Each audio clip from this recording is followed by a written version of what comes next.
Hey traders, this is Tosh. I go by T Bradley 90 in the My Investing Club chat. A general reminder for those who do not know, MIC is having a 1-year anniversary event where BOW is going to be trading live in front of our members. It's coming up August 17th. Mark your calendars. As an added benefit for our members, the event is 100% and exclusively free for annual and lifetime members. While lifetime on top of that get extra coaching before the event and guaranteed front row seating. While most charge for these events, we show our support by making it, again, free for annual and lifetime members. If you are interested in signing up for this event, DM tbradley90 in MIC Slack chat and or email myself at tosh@myinvestingclub.com. Now, we have a very special video this week for you guys. As every Wednesday, I do my new member webinar at 2 p.m. Eastern Standard Time, and this week is episode 3, and each week I record the Q&A, and let's get into it. All right, cool, guys. We're recording. This is week 3 of the Q&A. I definitely want to make sure these are recorded because sometimes we hit on the most amazing topics, and I just want to make sure you guys have this as a record and you can play back or see what works for you. So here's what we're going to do. Any questions that you guys have, any questions, whether it's today, whether it's general price action, whatever you guys want answered, let's talk about it right now. So what do you guys want to talk about? Who has any questions for me? Or I can start talking about some really cool topics and what I think is good for new members or new traders or whatever it is, man. But let's, if you guys have questions, write them out right now. Let's go over things. And thank you guys for sticking through the whole webinar, man. I got a lot of people in here, man. I'm excited. I'm glad you guys are here. Super honored, man.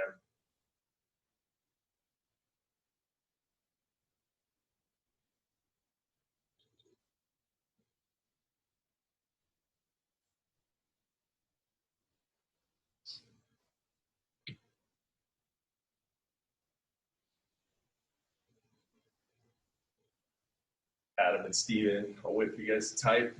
And then, yeah.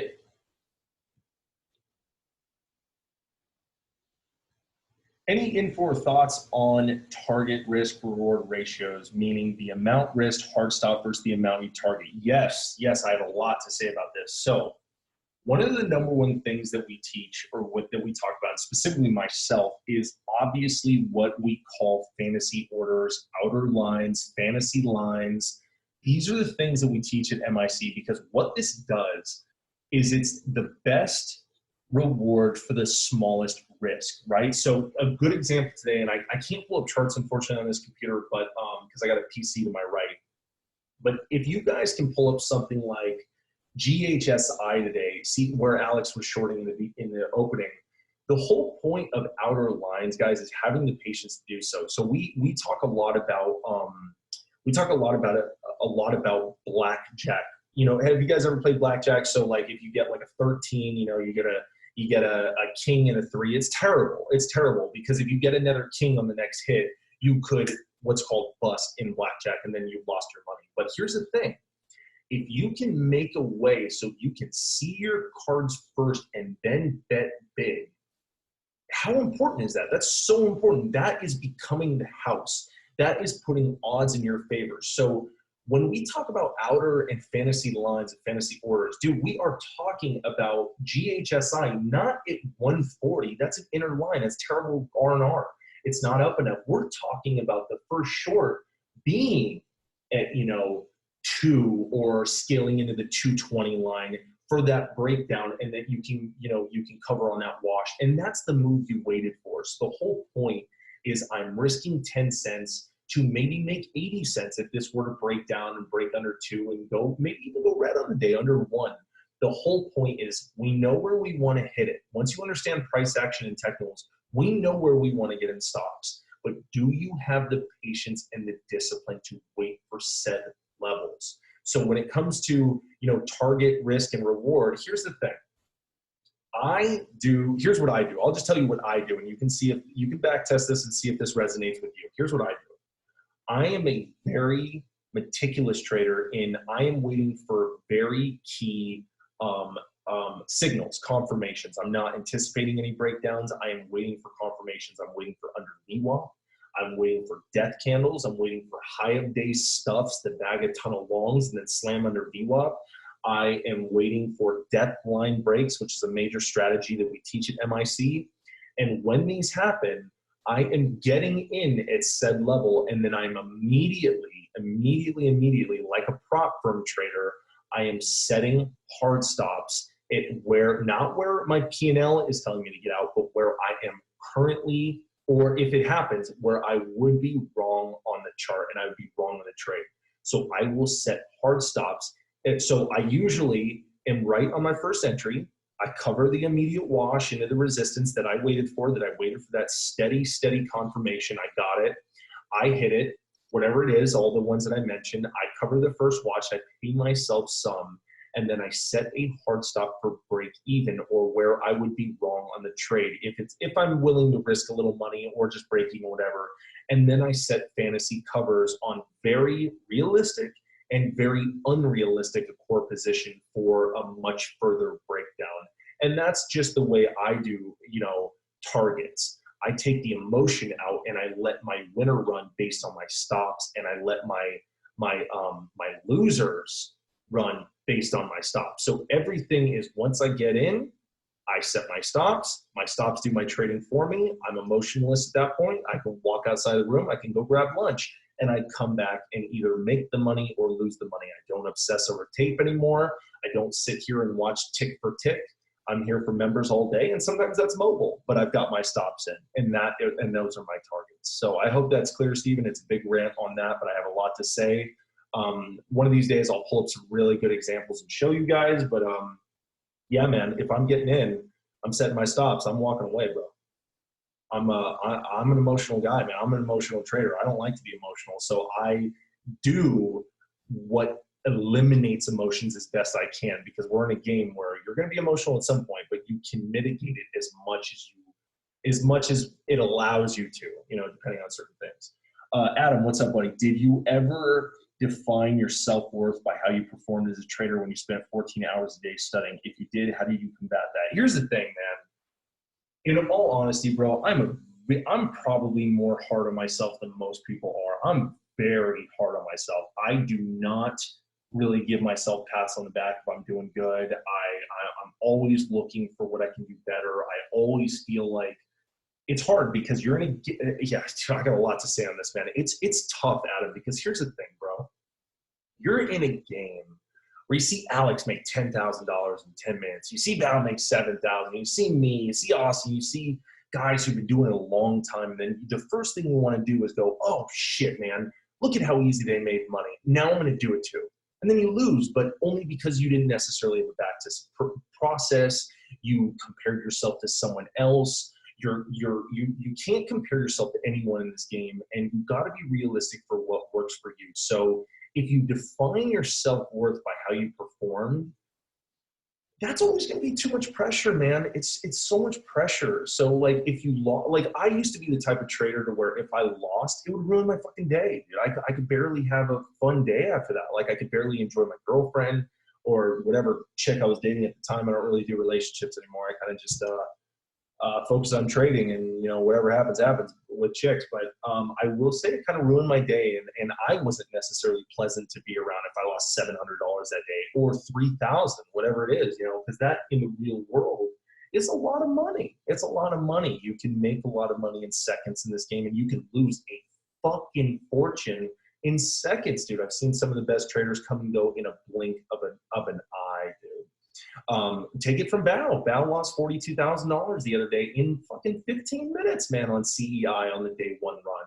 And he's the first to admit it. So my point is, never compare yourself to somebody else. It's very easy to in a game where everybody's posting numbers. That's why I've never posted P&Ls.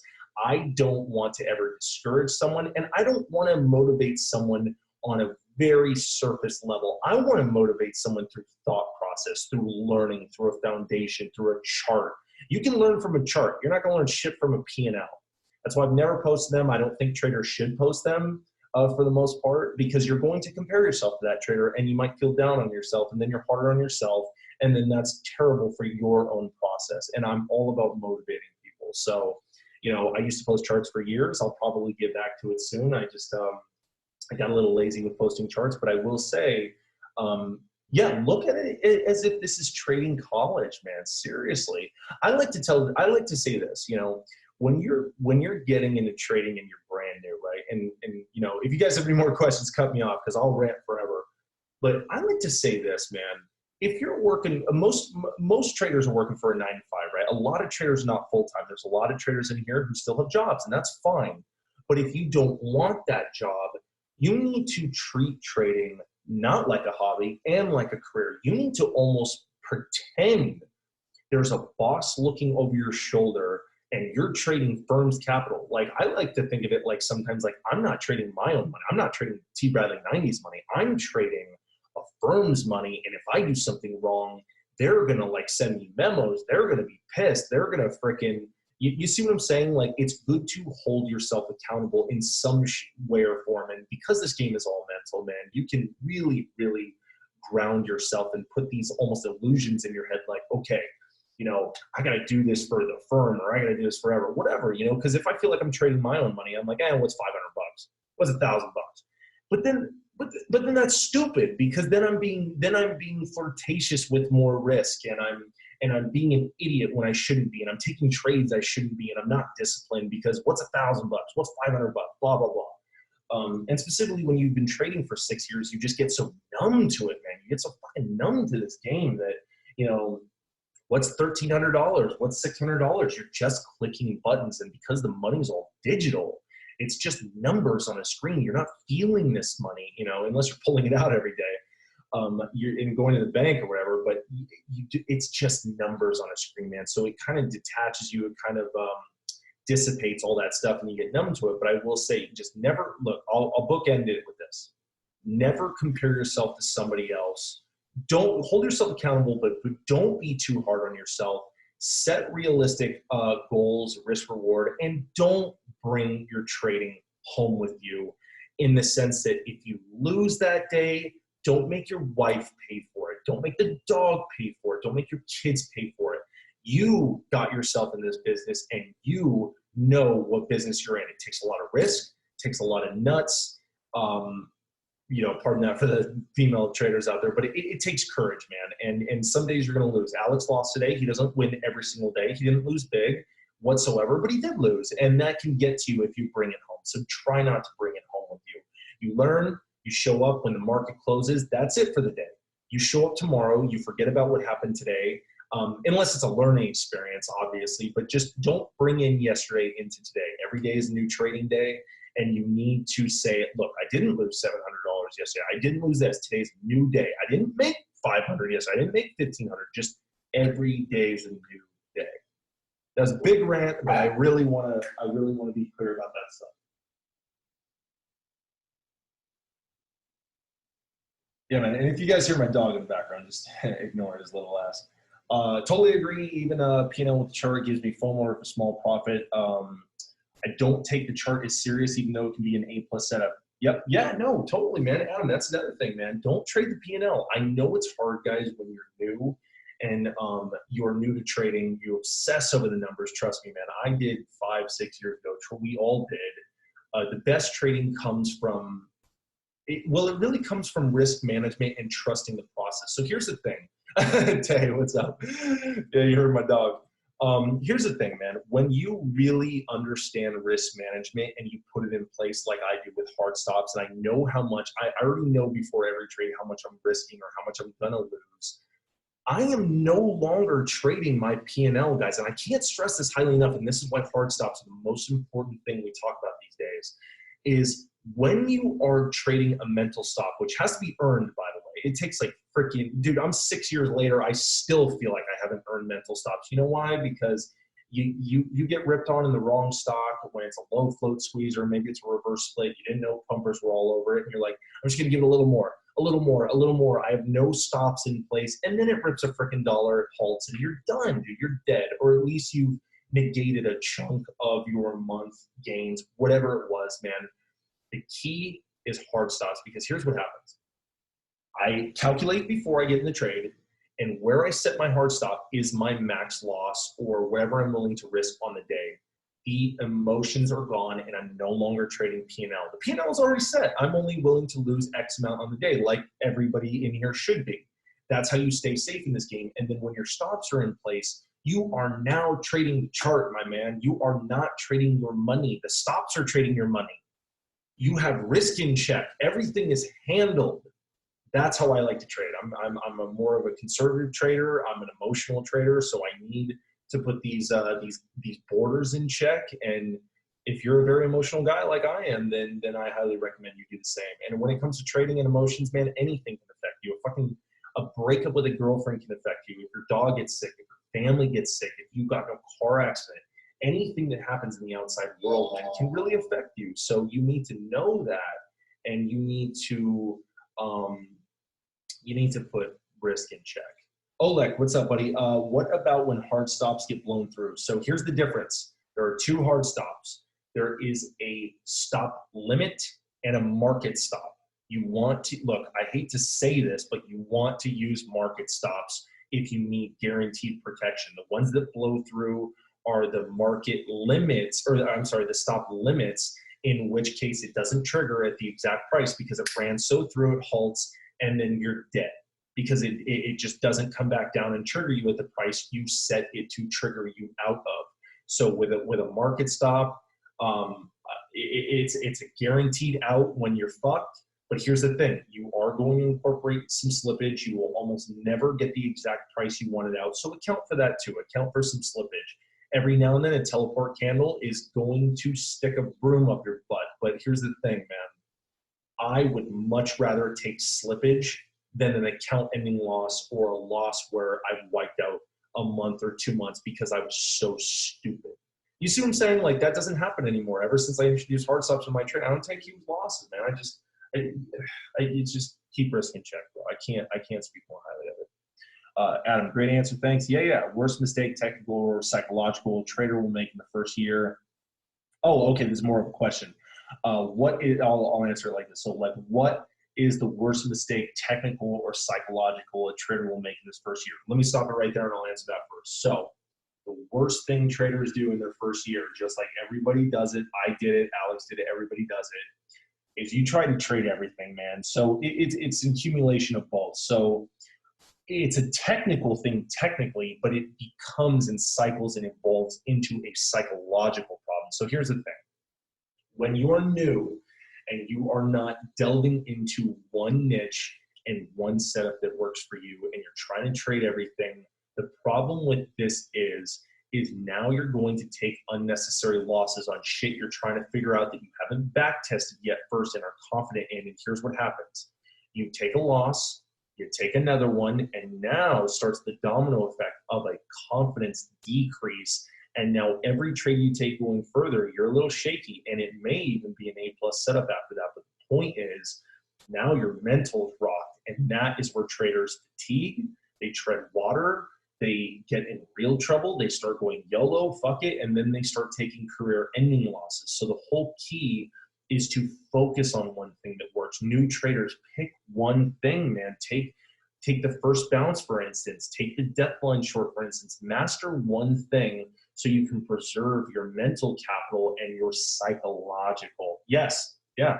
If that happened to you today, Adam, just use it as a learning lesson and just realize, bro, if you're trying to trade everything and you know, everyone and their mother, it just doesn't work, bro. It just doesn't work. So save your mental capital and get over it quick if you can, if you're like that. So far, I've noticed technical was not have clear profit target and stop loss before and psychological. Yeah. So, I mean, like I said, man, just keep risk in check and make sure that through your technical trading, you're protecting your psychological trading because they are hand in hand and as important as another. Because if your psychological is gone, your technical is going to be shit. But if your technical is shit, your psychological is going to start decreasing and getting terrible. So it's just, dude, it's yin and yang, man, but they're so important to each other. It's the light, the dark, the yin and yang. It's the heads and the tails of the coin. Hopefully that's clear.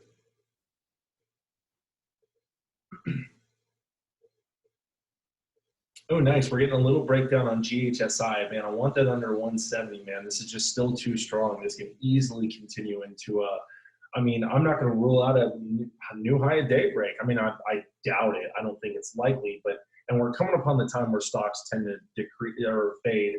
But I will say, man, this thing is not in backside yet. And you got to know that. These are the simple things that make traders, man, is trading should be simple. It is not easy. trading is simple. It's just not easy. So you can simplify. Are you longing front side? Are you shorting backside? Are you shorting low hangers? Or are you doing the opposite of those things that don't work, or at least have terrible R&R and terrible risk reward? If you're just shorting because you anticipate a breakdown, you're done. If you win today, you win tomorrow, you're done the third day. You need to wait for these confirmations, and GHSI is just not there yet. It's still technically, it's not exactly front side, but it's just kind of like a no man's land. It's consolidation. It's where the anticipators can get smoked. Oleg, what's up, buddy? If patterns evolve and change, how does one backtest with consistency? Patterns, here's the thing. I'm going to try to answer this as best I can. Patterns don't change. Sentiments and markets change. So the patterns are patterns, bro. I mean, overhead resistance, gap and crap type things, VWAP slams. These things tend to stay their course, but given market conditions or market criteria or float or short flow percent, you got to pay attention to these things. And weekly sentiment can change. So a lot of these gap and craps will zombie back and blah, blah, blah. Like lately, we have had a plethora of faders, and it's been very good for shorts. I mean, look at frickin' Fran today, man. We've had a lot of these. We've honestly had a lot of these. I haven't seen, outside of GHSI today, some very clean moves for the long side. I haven't seen them in like a couple weeks now. I felt very bad for longs lately. But that's all going to change, man. And then we're going to get to a week or a month where there's nothing but low float runners or reverse split runners or whatever, and the niche catches on for that sentiment in that week. The patterns are still going to be there, but now it's first bounce week. It's first bounce month. It's not short and hold like you can almost do right now. It's just not like that. So, the sentiment and the markets change. Did the patterns change? The patterns are still generally the patterns, but it's really the supply and demand changes, so to speak. The emotion train changes, brother. The emotion. Are we a market full of chasers, or are we a market full of bag holders, or are we a market, it's just, yeah, man, that's pretty much that. What else, guys? You have any more questions? Anything you guys want to talk about besides? Do you have any questions about how to do things? Yeah, no problem, buddy. Anytime, man. I'm here for you guys. I'm here for you, man. My PMs are open all day, man. We do calls too. Me and all the moderators.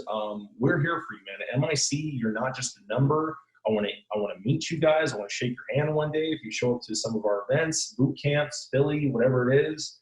And that's the thing, man. We're gonna guide you by the hand as best we can, and that's what MIC is about. We got a whole team to help you. I'm one perspective. I know a lot about this game. I've been in this game for a long time, but I'm one guy. Austin trades very different. He's got some really, really, really cool things to talk about. And so does Joe, and so does Matt, and so does Alex. And that's the key, man. That's the key. I'm just one dude. Adam, what's up, buddy? What's your morning process? Wake up time to market open. So, okay. Yeah. No, great question. Here's what I do. I wake up at 5 my time, which is actually sometimes 4:50, because I like to just take me a couple minutes to roll out of bed. Oh my God.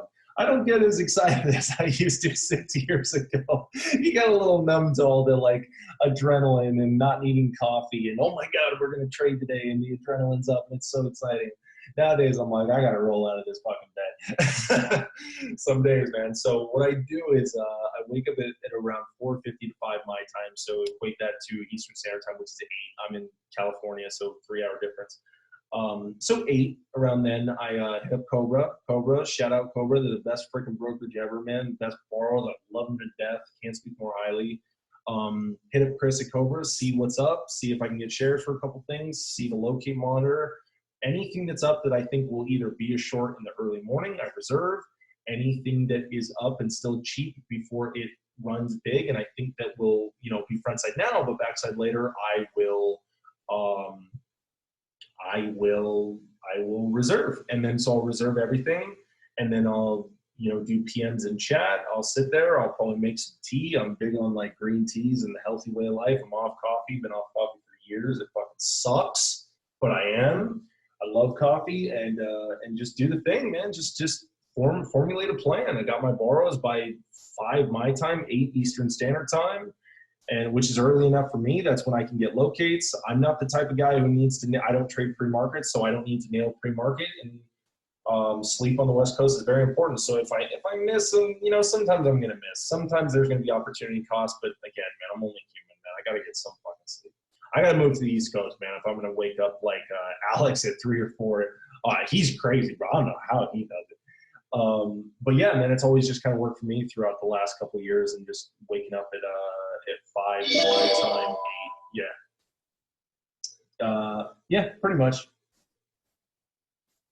Don't come to the Midwest, or yeah, how the hell dude, I swear to God, man, I don't sleep, man. If I'm not with a girl, I'm staying up late watching Netflix, and then I'm waking up at 5 a.m. every day, man. It's just the way of life, dude. I don't sleep, bro. It's soul contract, man, or something. I came in this life and I was like, you ain't gonna sleep, man. You ain't get shit done, or you're gonna be with chicks. You're gonna do one of those two. You're gonna make money or get with chicks. You're not gonna sleep, though. Welcome to my life. Outside of that, man, yeah. So that's the process. I mean, set my lines. I see, California living.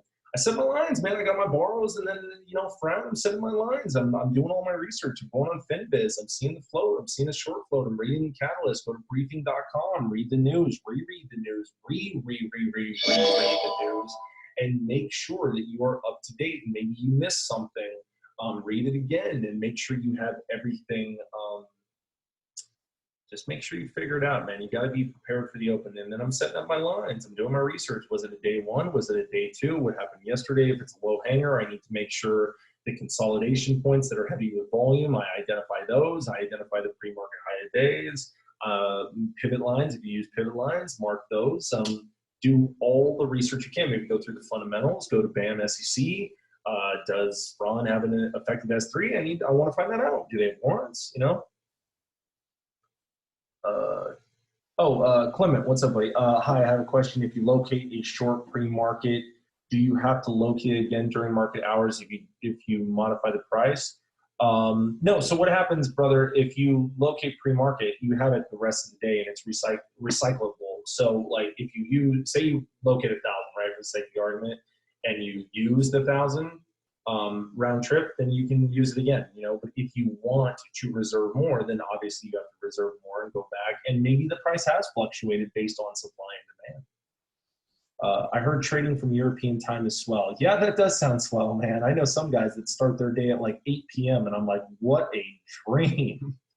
FX Edge, what's up, buddy? I wake up early, like 5 a.m. Pacific Standard Time, but Cobra got no locates. Yeah, sometimes not, man. Could be a blessing for you, maybe not. Fran, why did it melt down? It's big institutional holdings. Why was Fran a fluke? How can we have traded that better? Fran was just, dude, everybody thought that was going to run. That was kind of crazy, man. I didn't trade it. I didn't even really pay attention to it at all today. But here's the thing, man. It was up, it was up a good percentage. And, man, once that opening candle happened, it just bagged people that it immediately went under the freaking death line in the open after the first hour and a half. It faded all day. I would have never thought that would have done it. If anything, man, I don't long. I probably would have tried a long at the death line, but it just cracked right through there. I didn't trade it either way. I'm crazy, man. That's a fade. These don't usually fade this easy. That was almost like a GBSN type fade. That was pretty nuts. Yep, market opens around 2 or 3. I think America's the worst trick. Yeah, serious. Yeah, Fran got you, Brittany. I don't blame you. I'm not. I was very hesitant to throw a short on Braun. Let me tell you, I thought me and Joe totally thought this would go. We thought this would be a good long, and it wasn't. It just wasn't. I don't long, so I'm not longing this. But yeah, missed the short on that easy fair. And here's the fucked up thing. Here, look, it's a double-edged sword because here's the beauty of it. While it kept fading, I really, really wanted it to pop back up to VWAP. It never really did once it kind of broke death line, and that's what I waited for. And here's why the double-edged sword comes into play. I missed the short. But here's what happens. If you miss, it's not a loss, and it's not a hit to my mental capital. But here's the thing. If I were to get that VWAP, that's a 20 blackjack hand. That's what I wait for. That's what disciplined traders wait for. I could have gotten that beautiful pop. I could have scaled it up into a previous top, a previous line, and it would have ideally a whole number, maybe in the 5 area, maybe just above VWAP, where the bag holders could have gotten out, or the majority of that morning volume. So it's just things like that, man. But it didn't come, so I just, it's pretty much I didn't trade it. But the point is, just waiting for your setups, and if you miss, you miss. You're not taking a loss, and you're not taking a hit to your mental, and that's the most important thing. Brittany, would you still take that trade? Nothing's 100%. Would I still take the long? Hell no. I don't like longing. I don't know what it is. It's just not my comfort zone. It's like walking across hot coals, man. I'm telling you, I cannot hold a long to save my life. If I do long, I'm in for like 10. I'm a 2-pump chump. I'm in for 2 pumps. Adam Wooler, favorite trading book. Trading Basics, Daily Trading Coach. That's what it's called. I always get too confused. Daily Trading Coach. Amazing, amazing. But I have the audio book. I listen to it a lot. Oh, like how do you deal with constant losses, mental cap? Have you ever had trigger pulling anxiety? Okay, so these are 2 different things. These are 2 different scenarios, but having anxiety to pull the trigger. Sure. Here's the book.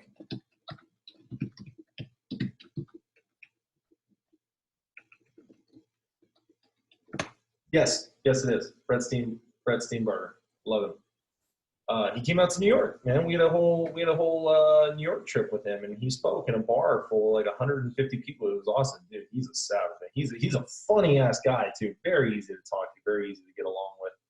Hold on one second, PL. I'll get with you. So this is a good question. How do you deal with constant losses, mental cap, and also they're kind of hand in hand, but let me answer them separately. So first, if you are having anxiety pulling the trigger, or you're scared to get in on any stock, you are not ready to be risking real money. You need to backtest. And I'm not gonna be any non-bluntness with it. I'm gonna be blunt. I'm gonna say you're not ready to pull real money. You're not ready to risk real capital. You need to backtest. All the days that I was scared to get into a stock, I just wasn't ready. When you've backtested enough, and hopefully you're trading with enough bankroll to where if you lose a little bit, it's not gonna ruin your life or anything. Have your life set first, have your job set first, and trade what you can and risk what you can. But if you're having anxiety pulling the trigger, you need to backtest more. I promise you, you need to put a hold on the real money. Go into Thinkorswim, get a demo DOS account, do anything for paper and learn a foundation first. You need to get that confidence level up, because that's all it is. It's just a lack of confidence, a lack of understanding, or a lack of wanting to risk money because maybe you haven't gotten your life in order for trading or whatever, what have you. There's many reasons. And then second, how do you deal with constant losses? I take time off. I mean, I don't have constant losses, but when I'm on a little bit of a cold streak, sometimes I take a day, take 2 days off, man. Just clear your head, get into the outside, get into the real world for a little bit, and then come back and just do what works. Get back to what works, man. Get back to green. I don't care if you make $1, 10 cents. Get back to green. It's not the money. It's not the money. It's the feeling. It's the comfort level. It's the confidence back when you get back into trading, because there's nothing that compounds losses like a broken mental. There's nothing that compounds losses more than just loss after loss. Then you're down on yourself. You go YOLO. You go fuck it. You go, what's another loss? All I'm doing is losing. Fuck it. I might as well just take this trade. And you're not confident in trading. You shouldn't be trading that at first. But and then you domino effect. Then you snowball. Fantasy orders were a game changer for me when pulling the trigger. Yeah, sick. PL again, man. That's another thing. I'm glad you said that, bro. That's another thing. If you are having trouble with constant losses on a technical sense, wait for the blackjack, 20 hands, man. Like I said, the 21, the 2 kings, split kings, man. You want to wait for outside fantasy lines. Thank you for saying that. That's so key, brother.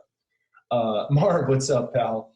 What's up, bro? Seen you post a few times today about avoiding stocks that have beaten down daily chart. Want to know the thought behind what a daily beatdown is to avoid short.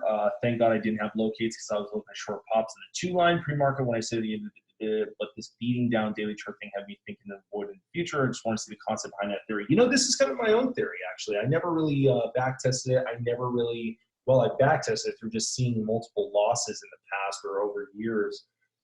GHSI, if you guys, I wish I could pull it up on this chart, but if you guys can pull up that daily chart, I looked in the morning and I saw it and I was like, wow, this is a very beaten down stock. I mean, to the point of so beaten down that, yeah, it's probably a piece of shit. Yeah, it probably can't hold its gains, but dude, it is smoked lately. So smoked to the point of like it almost needs a bounce day. Like, or at least needs meat on the bone before shorting them. This thing was like begging for a bargain shopper day. And I like to think of it like that. If the average trader is looking at a beaten down chart, they're not in MIC. They're not in a community. They're not in any chat rooms. They're not on Twitter. They don't know about the fact that you can set hard stops and follow these kinds of patterns. They're the type of guy that goes, dude, GHSI it's got news. It's been beaten down lately. I got it on a bargain. It's cheap food, and boom, I'm going to long this. And then it just creates this flurry of demand, which topples and creates more demand. And then it's just, in my opinion, just a bunch of, I'm not saying if you long it, you're an idiot, but there's a bunch of idiots starting this move because they don't know what they're doing. They're longing and then going to work and hoping that they come back and they invest in the next Apple. I don't know. All I'm saying is when a stock is too beaten down on the daily, do not hit it low. Wait for the meat to form. And that's the whole thing. You wait for these moments on GHSI right now where it is now breaking down, and you wait for the late day fades, or you wait for the day two when the meat has already formed and they've already squeezed out all the amateur shorts. So that's just kind of that. And if you are going to short early, again, stops, respect your stops like Alex did. No harm, no foul, part of process. Boom. Pretty Rose, trading in the zone helped me with my fear to pull the trigger and fantasy orders. Yeah, I hear that's good. Yep. For anybody who wants to know another one, totally. How do you let your winners run? For me, any little bump in the road, I cover sell. I imagine this is mostly because of fear of losing more, but I don't know how to get over it. Leo, size down. Size down, brother. If you are in a stock, whether it's long or short, and any little tick or any little, bid proper is throwing you off, or whatever it is, just size down, brother. Yeah, Marv, no problem, buddy. Size down, man. Size down. Give yourself more fudge factor. Give yourself more wiggle room to be quote unquote wrong or right, and size down, man. You might be in too heavily. At least a very preliminary answer for that. I mean, I'm sure there's other ways to look at this, but yeah. Adam, one of my favorite setups is a breakout dip by the previous resistance and using that as support with super tight. Yeah, man. See, that's the key, man. You wait for these key levels, set a risk or a hard stop right under it, and you're not risking much to make a lot more. Maybe it's a 2-to-1, maybe it's a 3-to-1, maybe it's a 17-to-1. Depending on how much range the stock has or how you set up your risk and your entry based on that risk. Happened with GHSI today off the 225 level today, but the halt on the way up made me scared of the setup. Does the halt affect any of your strategies? Oh, you know what? Yeah. Halt affects all the time, man, all the time. If I see a halt on a pumped stock, I actually almost get more excited for the short because I know people get so emotional, and specifically longs. But again, I want the backside because when a stock halts, it gets everyone so excited. Everyone gets excited. And like I said earlier, that kind of average Joe Schmo trader that doesn't know anything, maybe just buys and goes to work. When the backside kicks in on that, man, all those kind of halt players are like, oh my God, this is on my radar because it halted. It's big news, blah, blah, blah. I as a short, I want to unwind them even more. So I get excited with halts. I almost start reserving immediately when a stock halts, because unless it's a real company. Because probably pumpers got into it. There's probably a ton and shitload of chasers and sheep that when backside really kicks in, it's time to unwind those people. So the halt almost gets me more excited. But if I'm short and then a stock rips up into a teleport candle, I'm usually not stuck in a halt anymore these days. I used to in the past when I didn't use hard stops, but now that I use hard stops, I don't usually get stuck to a halt. But it happens every now and then, it's tough, man. Sometimes I bail immediately if I can get out before the halt, or depending on my average, man. Depending on my average, if I'm still kind of in the money and it halts back up and I've got a decent average, then I'll give it to the open of the halt, because sometimes they halt and then instantly crater. They're done. So, it's just a case by case scenario. But how do you determine your max loss for the day, Clement? Depending on account size, brother. Depending on account size, not what you feel you should. I mean, if you've got a 30K account, I really wouldn't recommend you losing more than, and this is max loss, right? This is not like what you probably should cut it at. I mean, max loss, you protect your account, maybe no more than $700, man. If you're trading a 30K account, if you're trading a $2,000 account, you can't lose more than $200, man. You're just gonna end yourself, you know? So, I mean, what you can DM me, man, and we can figure that out. Everybody's different. Everybody's comfortable with different risk. I mean, there's some guys that go all in, and there's some guys that go not even, 1% of their account. I don't know. That's up to you. But you want to stay in the game and you want to be protected. So I would say, man, if you've got like an account over PDT or at least close to PDT, I don't think you should risk more than like $1,000, man. I really don't. Stay in this game. You should ideally, your max loss should ideally be only, let me think about this. I would say 3 days of what you normally make. So if you make $200 a day and you've got an account that can withstand a $600 loss, then maybe that. You don't want to lose a week. You don't want to lose a month. You don't want to lose a year in one trade. 3 days I can recover from. You know what I mean? Just get back to process. Oleg, what's your average gain percent-wise and average percent? Oh, I never do percentages, bro. I don't even know, man. I don't even fucking know, dude. I never track that stuff. Joe Kelly can tell you that stuff. I never track that stuff. I never looked into percentages or risking this much amount of my capital or doing that. I just go by shares and I go by a dollar amount. And I think it's easier that way. Adam Mueller, right. So I was scared that 225 was going to get dumped and haul back down because the long's getting bought. Yeah, I hear you. I hear you, bro. And that's the thing about halts, man. Sometimes, especially these stocks that you know it's going to be a good short at some point, sometimes they just halt and then that's the death. That's the kiss of death. Once they halt, then they're just done. As soon as they open up, they death candle back down and then they unwind big. So,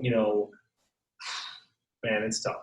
It's tough, bro. I know. Halts kind of screw up everything for everybody. I don't love them, but I get a little excited on them. And do they change my trading a ton? No, I still stick to process. I still stick hard stops where they should go. I still have risk in check, and I'm just making sure the risk is in check, man. At the end of the day, Marv, do you determine your ace setups through patterns or the stats of the ticker, or is both? Through the pattern, bro. And obviously the stats, like obviously my A+ is not like, if the pattern is perfect on an A+, but it's under 2 million, I don't short under 2 million floats. So, or even 3 sometimes. So, the pattern could be there, but the criteria is not. So it's not an A+ anymore, But if it was the same pattern with a 10 million float, it's an A+ now because I know I'm protected. I know I'm not going to get smoked if I am wrong on a rip teleport candle, and it's just going to, destroy shorts if I am early. So yeah, I mean, a lot of that changes based on criteria, brother. But I mean, it all starts in the pattern, but the criteria and stats are unbelievably important. Like if the pattern's there, but it's got a short float percentage that's extraordinary, it ain't an A+ for me anymore, man. Adam, okay, next time we'll stick to plan, but maybe tighten up risk. Yeah, there you go, pal. Diego, how do you manage risk on overnight position swing trades? I have not swung in a while, actually.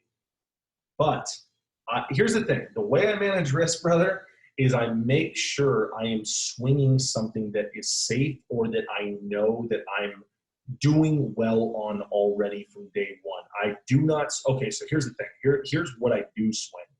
I swing something usually like Thrawn, this pattern. I'm not saying this stock, this pattern. This is a bit more of a real company. I short something that is, when I have a good average and it's breaking down way under VWAP, making lows into the close, low after low, low after low, and then I know if it gaps up the next day, I'm still probably going to be in the money because maybe I have a 480 average and I'm still holding a core for the swing. And now it's at 380 the next day. Maybe it gaps up to 420, but I've still got a 480 average. I need to be in the money. I need this to be weak as hell because I'm a short bias trader. And if I do swing, it's not long, it's short bias. And I need to make sure that I'm protected given any eventuality, and it's not a low or micro float. I will not swing anything under 4 million shares, or maybe even 5 or 6 sometimes, depending on how it is trading in the day and what the feel of the stock is. Because just because a stock is a certain float doesn't mean it 100% sure trades the way the float should. Sometimes they're very thick, sometimes they're very thin for the floats. It just depends. Again, nothing in trading is concrete. Nothing is 100%. It is very fluid. You got to feel it out. You got to feel out every ticker. Marv, oh, wait, I already got to that one. Sorry, buddy. I guess I was more caught up than I thought. Oleg, if something is going against you, how do you know to hold through a reversal or to cut? Based on where my stops are, man. Based on, I'm playing the chart. This is a very, very, very general question, but I'm playing the lines. So I'm playing the whole and half dollar numbers. I'm playing my stops. When I get in, like I said, my stops are already calculated. If it goes against me, if it hits my stop, I'm out. I'm out, brother. I take the guesswork out. I'm out. My stop got me out. When it comes to the strategy that we talk about line to line, here's the thing. This can be boiled down to, say you want to scale into a line, right? Say a stock is trading at 450. It's got overhead from 5, maybe pre-market, and you want to scale into the 5 line, right? Which is like pre-market high of day or high of day. You want to scale into the 5 line. And say there's another really, really key resistance point at 510. Because these lines are really close together, I may scale into the 510. So I may scale from 5, maybe even 490 into the 510 as ultimate risk, because when the lines are close, they're like multiple floors in an apartment building, right? It's like resistance on top of resistance. But when the next line is at 560 from 510, that is where you want to cut at 510 if you're wrong.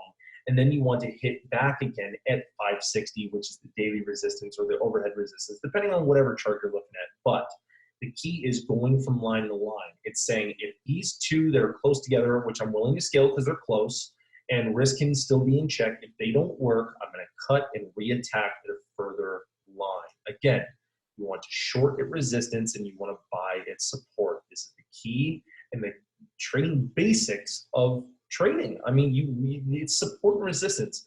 People want to bash lines. We go, really? It's the most basic form of trading, guys, that make anyone profitable. You want to short at resistance. You want to buy at support. These are not, it's so simple. It's just not easy, but the idea is very simple. What do you want to buy at resistance? You fucking crazy? No, you want to short at resistance.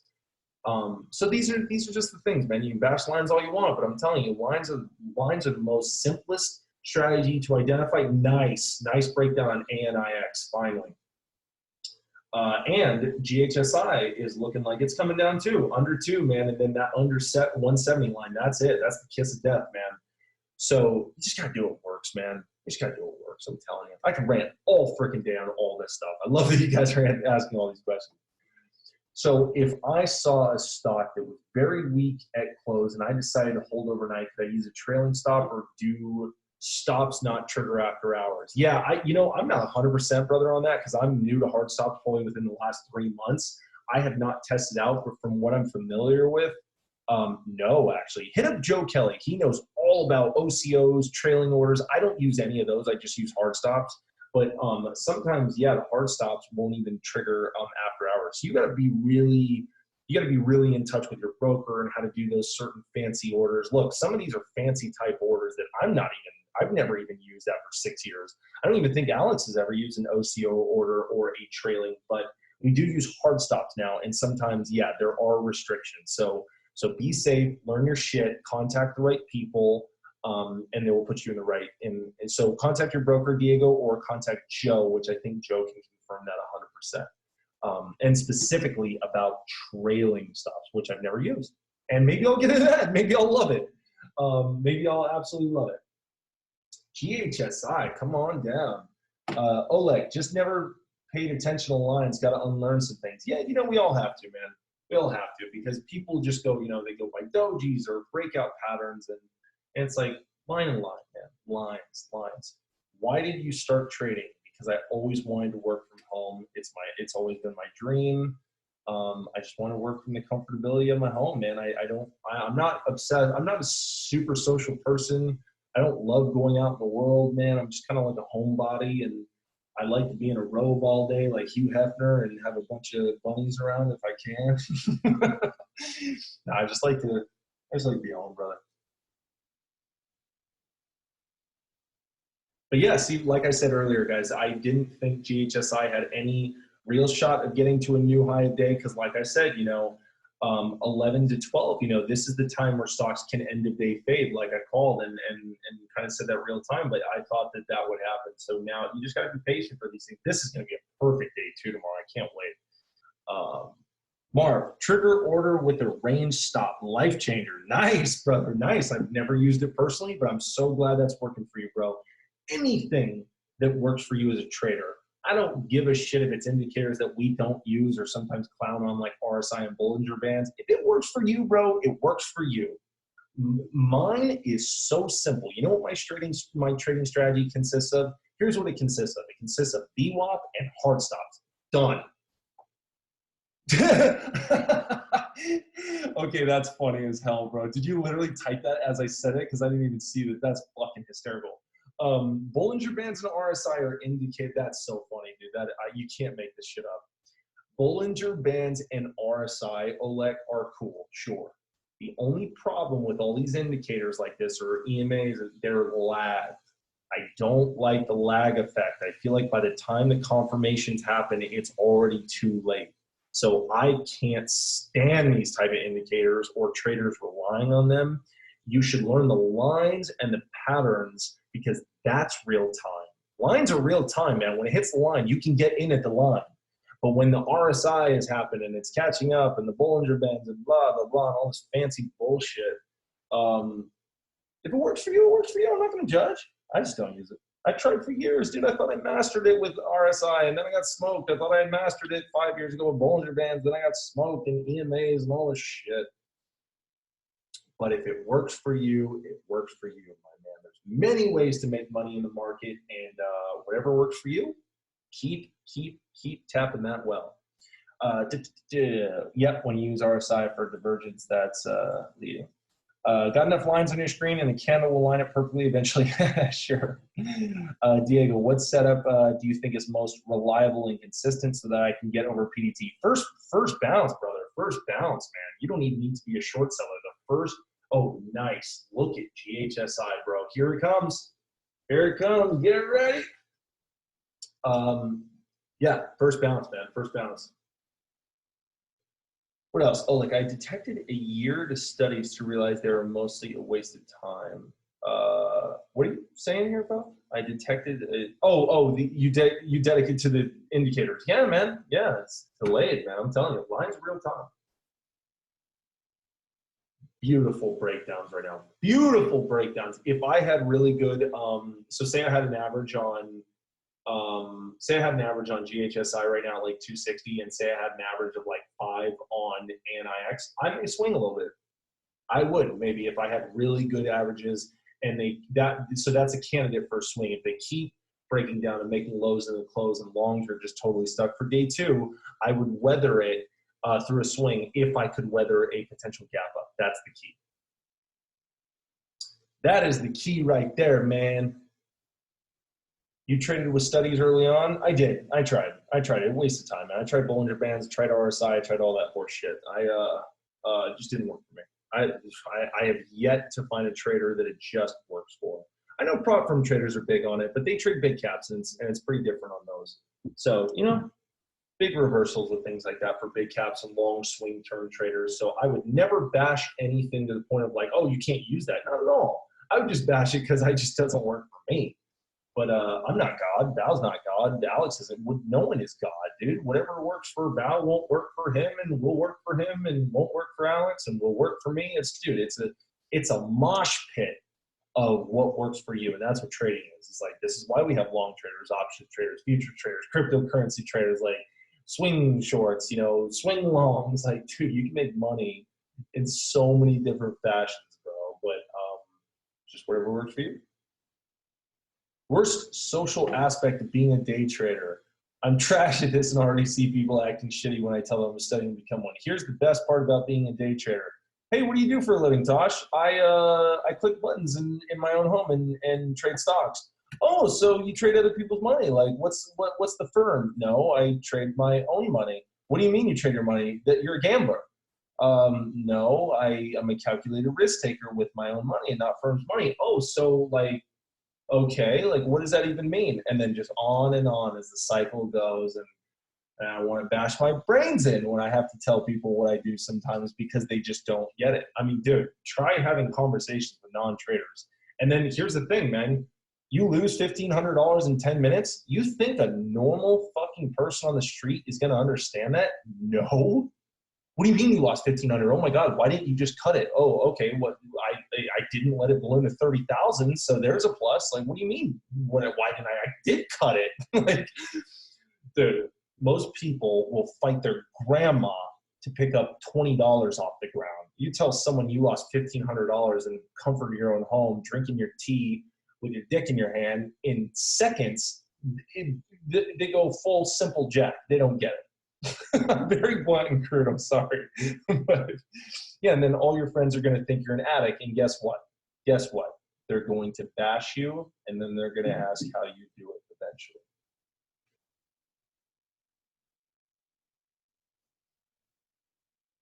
I can't tell you know every friend I've ever had, every single friend I've ever had, and back then I used to have a lot of friends before I devoted entirely to work and women. Every friend I've ever had wants me to trade their money, and guess what I say every time? Not a fucking chance in hell will I trade $1 of your money, because I will not trade right if it's not my own money. For the fear of losing 50 cents of their money, I am not going to be responsible for other people's money. It's stressful enough trading my own money or trading my own setups. And oh, GHSI beauty. Don't trade other people's money unless a firm has recruited you. You are signing legal documents, NDAs, insurance, whatever. I don't know how they do it over there. I'm not a proper trader, but you know, places like SMB, which are great and stuff. That's different. You know, those are really professional, legitimate places that, you know, take you in if they take you in, and you guys have a contract between each other. But trading your friend's money or your grandma's money because, hey, fuck it, don't do that. I wouldn't. I'm not going to tell you how to handle your life, but I can't. If you can take that responsibility, by all means. But I digress. How long did it take you to become profitable early on? 2.5 years, about 2.5, maybe 2.8 years. That was the time frame where I realized going into the third year, I was like, holy shit, this is how you do it. How important are fundamentals in your trading? In my trading, I barely pay attention to them. I'm a technical trader through and through. I do pay attention, and I want to make sure that I am at least familiar if it has an effective shelf or warrants or something a given price to exercise into the dilution of the longs. But when it comes to fundamentals in my trading, 15, 20%. Yeah, that's taking hard right. Yes, it is. What's your opinion on scalping? Dude, Bao's the best trader I know, and guess what? He scalps all day. That's my opinion. I think if you can scalp, more power to you. Scalp all day like Bao, make it freaking killing. You don't need to be a conviction swing trader and make a lot of money, man. Bao's in and out, in and out, in and out. Make 25 cents, make 25 cents, make 25 cents, make 25 cents. He has now just made $1, and which you're waiting all day for a 40-cent breakdown. Just saying, a lot of perspectives. All right, guys, I gotta kick this off. I've been ranting for a really long time. Good God, almost 2 hours. I'm gonna stop it here. These were fantastic questions. Thank you so much, guys, for showing up. I love this so much every week. If I can help one guy in any way, it highlights my day, man. So this is recorded. You guys can watch it back if you want. Happy you guys tuned in, and we'll do it next week, man. So catch you guys later. Hey traders, this is Tosh. I go by T Bradley 90 in the My Investing Club chat. Just wanted to reach out and say if you have any questions about MIC, joining MIC, maybe you're a member already, you have 3 ways to contact myself personally and through MIC. You can hit our social media, you can hit me through PMs in chat, or you can contact us through my email at tosh@myinvestingclub.com. That's TOSH at myinvestingclub.com.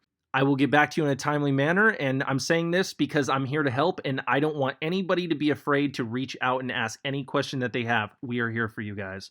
All right, see you guys.